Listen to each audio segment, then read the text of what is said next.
Bonjour les parents pétillants, je suis contente de vous retrouver. Pensez à vous abonner ici en cliquant, à mettre des commentaires sur cette vidéo ou sur les autres. Et aujourd'hui, eh bien, nous allons aborder le deuxième élément des disputes. Je vous avais promis que j'y reviendrai la semaine dernière. Eh bien, c'est le moment.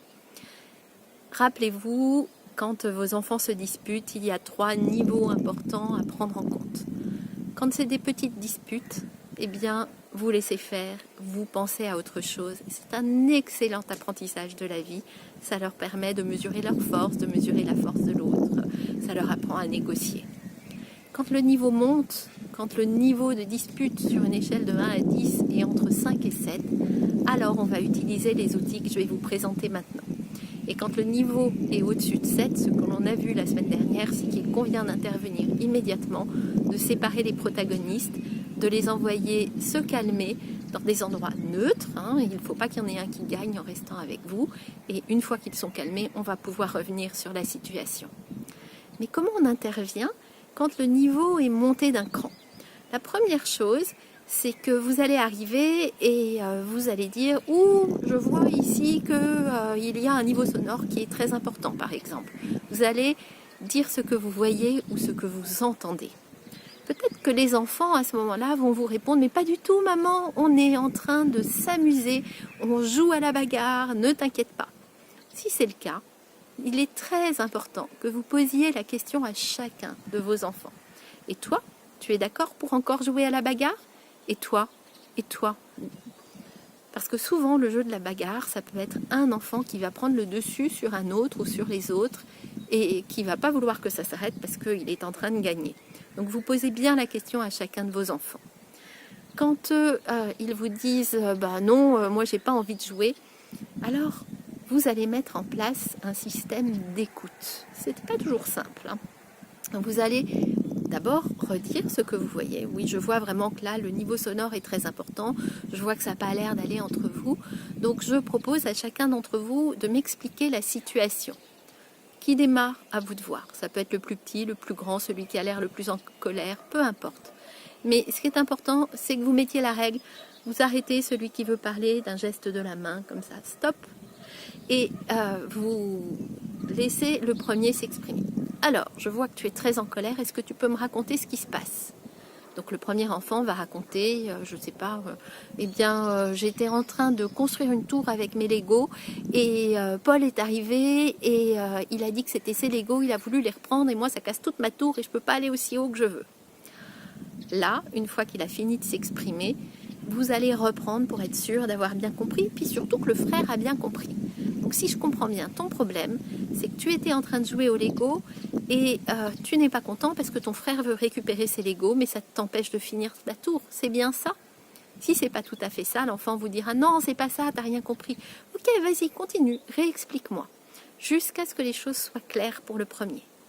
Une fois qu'il a terminé, alors vous passez la parole au second. Et toi, ton avis sur cette histoire de Lego, c'est quoi ou qu'est-ce qui t'ennuie? Non mais j'en ai marre, je lui avais prêté mes Legos la semaine dernière en lui demandant de me les rendre et puis il me les a même pas rendus et puis maintenant moi j'en ai besoin parce que tu comprends, en SVT j'ai besoin de créer quelque chose pour mieux le comprendre et c'est maintenant que j'en ai besoin, il veut pas me les rendre, il m'énerve. Là encore, vous prenez le temps de souffler, d'écouter et vous reformez. Ok, donc si je comprends bien, toi ton problème c'est que c'est ton frère qui a tes Legos et que tu en as besoin pour l'école, c'est ça qui est compliqué. Oui, c'est ça, j'en ai marre, ça m'énerve. Peut-être que vos enfants vont commencer à partir dans tous les sens et vont vous parler d'autre chose. Arrêtez la discussion à ce moment-là en disant « Pour le moment, on parle des Legos. S'il y a d'autres choses à voir ensemble, on les verra après. » Une fois que chacun a pu s'exprimer à tour de rôle, c'est-à-dire vous pouvez redonner la parole au premier en lui disant « Vas-y, toi, qu'est-ce que tu as à dire à ça? Qu'est-ce que tu ressens ?» Donc il peut s'exprimer, non mais c'est pas vrai, il me les avait donnés, de toute façon ils m'ont toujours. Ok, donc toi tu considères que ces Legos sont à toi et que ton frère ne devait pas te les prendre.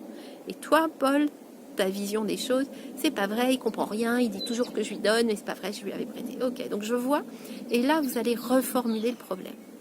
Je vois un problème très important. Il y a des Legos et chacun d'entre vous pense que ces Legos appartiennent à lui et que l'autre n'a pas le droit de les utiliser pour le moment. Ça, c'est un problème difficile, hein. Je comprends que ce soit compliqué pour vous de régler ça. Mais vous savez quoi? Alors là, ils vont vous regarder peut-être. Bah non, quoi? Eh bien, je pense que vous êtes assez intelligent pour trouver une solution qui convienne à toi, Pierre, et à toi, Paul. Donc, je vais vous laisser y réfléchir. Je suis à côté. Si vous avez besoin de moi, vous me rappelez. Et puis, vous revenez, vous partez. Surtout, vous partez, parce que sinon, la négociation ne se fera pas. Et puis, vous revenez au bout de quelques minutes en demandant, alors, comment ça va? Comment ça se passe? Eh bien, peut-être qu'ils vont vous dire, non, mais de toute façon, il comprend rien, il veut pas me rendre mes Legos, ça ne marche pas. Ah, je vois que c'est vraiment un problème qui est encore plus compliqué que ce que je pensais. Vous savez, moi j'ai bien une solution à vous proposer. Je prends les Legos et tant que vous n'êtes pas d'accord, alors je garde les Legos.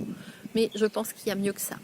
Je vous laisse imaginer une solution qui convienne aux deux, puis là vous pouvez éventuellement faire des propositions. Par exemple, vous pouvez jouer à tour de rôle, ou vous pouvez partager les Legos, ou vous pouvez décider que le travail scolaire l'emporte sur le jeu. À vous de trouver une solution et vous ressortez. Vous revenez une troisième fois, sinon toujours pas trouvé de solution, alors vous agissez à ce moment-là. Vous récupérez les Legos et vous dites non, le problème est vraiment trop important, donc pour le moment je prends les Legos et quand vous aurez trouvé le moyen de vous parler calmement et de trouver une solution entre vous, alors je vous rendrai les Legos. Vous verrez, dans les secondes qui viennent, je suis certaine qu'ils vont trouver une solution. Alors, ce à quoi il faut faire attention, c'est que ce ne soit pas toujours le même qui cède. Si c'est le cas, il faudra y revenir, il faudra reparler avec lui de la situation en disant, écoute, je vois que pour arranger les choses, c'est toujours toi qui cèdes. Est-ce que tu le vis bien? Est-ce que tu trouves que c'est normal? Et vous pourrez réutiliser cet outil de résolution de problèmes qu'on utilise partout dans les entreprises, entre patronat et syndicats. C'est un outil qui est très utile. Vous pourrez à ce moment-là réutiliser ceci pour les aider à prendre chacun leur place. Voilà, ça ne réglera sans doute pas la totalité des disputes entre frères et sœurs, mais vous verrez, ces trois outils sont très efficaces. Je vous invite vraiment à tester puis à me faire des retours. Et surtout, si vous avez des bonnes idées, eh bien, pensez à les partager. Et puis, pensez, abonnez-vous en cliquant ici. Et puis, n'hésitez pas à partager si vous pensez que cette page peut intéresser d'autres parents. À très bientôt.